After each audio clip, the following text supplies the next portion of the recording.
ஃப்ரெண்ட்வுட்ஸ் நேயர்களுக்கு வணக்கம். என்னதான் என்டிஏ கூட்டணிக்குள்ள எல்லா கட்சிகளும் பலமா இருக்கு, மெகா கூட்டணி அப்படின்னு சொல்லிக்கிட்டாலும் கட்சி தலைவர்களுக்குள்ள ஒற்றுமை இருக்குதா அப்படின்னா அது பெரிய கேள்விக்குறியாவே இருக்கு. எடப்பாடி பழனிசாமி மையமா வைத்து இன்னைக்கு பல கட்சிகள் ஒவ்வொரு கருத்துக்களை எதிரும் புதிருமா சொல்லிட்டு வராங்க.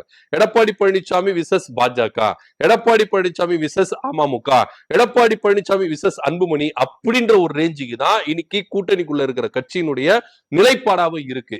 ஏன்னா எடப்பாடி பழனிசாமி துரோகி அப்படின்னு சொல்லிட்டு, துரோகியை வீழ்த்துவேன் அப்படின்னு சொல்லிட்டு, எடப்பாடி பழனிசாமி கூட கூட்டணி வச்சா தற்கொலைக்கு சமம் அப்படின்னா சொல்லிட்டு இன்னைக்கு ரெண்டு பேரும் ஒட்டி உறவாடுறாங்க. டிடிவி தினகரன் பிளஸ் இபிஎஸ் அவர்கள். ஆனா இன்னமும் இவங்களுக்குள்ள இருக்கிற போர்கள் முடியல அப்படின்னு டிடிவி தினகரன் சொல்றதை வச்சு பார்த்தா ரொம்பவே புரிஞ்சுக்க முடியுது. ஏன்னா தொகுதி பங்கீடு குறித்தும் எத்தனை சீட்டு அப்படின்ற குறித்தும் நாங்க டைரக்டா எடப்பாடி பழனிசாமி கூட பேச்சுவார்த்தை நடத்த மாட்டோம், பாஜக கூட தான் பேச்சுவார்த்தை நடத்துவோம் அப்படின்னு சொல்றாரு. எப்ப என்டிஏ கூட்டணிக்கு தலைமை இங்க இருந்து யாருப்பா?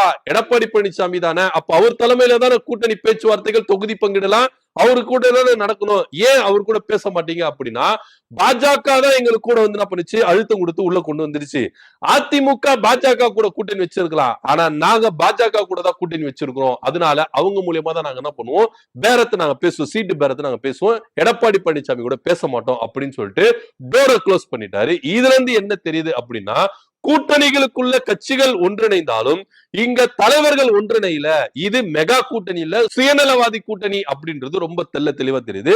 2026 தேசிய ஜனநாயக கூட்டணி ஆட்சி தான் நடக்கும் அப்படின்னு சொல்லிட்டு பாஜக ஒரு பக்கமும், டிடிவி தினகரன் ஒரு பக்கமும், அன்புமணி ஒரு பக்கமும் சொல்லிக்கிட்டு இருக்காங்க. இவங்களை எல்லாரையும் தூக்கி சாப்பிடுற விதமா இங்க அதிமுக தனித்து ஆட்சி அமைக்கும், பெரும்பான்மை பெற்று தனித்து ஆட்சி அமைக்கும் அப்படின்ற ஒற்றை குரல ஓங்கி ஒலிக்கிறார் எடப்பாடி பழனிசாமி. இவங்களுக்குள்ள இருக்கிற நிறைய முரண்பாடுகள் எல்லாம் மீறி எப்படி இவங்க வாக்கு சேகரிப்புல ஈடுபட போறாங்க, ஓட்டுகளை வாங்கி எப்படி வெற்றி அடைந்து ஆட்சி அமைக்க போறாங்க அப்படின்ற ஒரு பெரிய கேள்விக்குறி இருக்கு. இதை பத்தி ஒரு கருத்து அப்படின்றத கமெண்ட் பண்ணுங்க. நன்றி, வணக்கம்.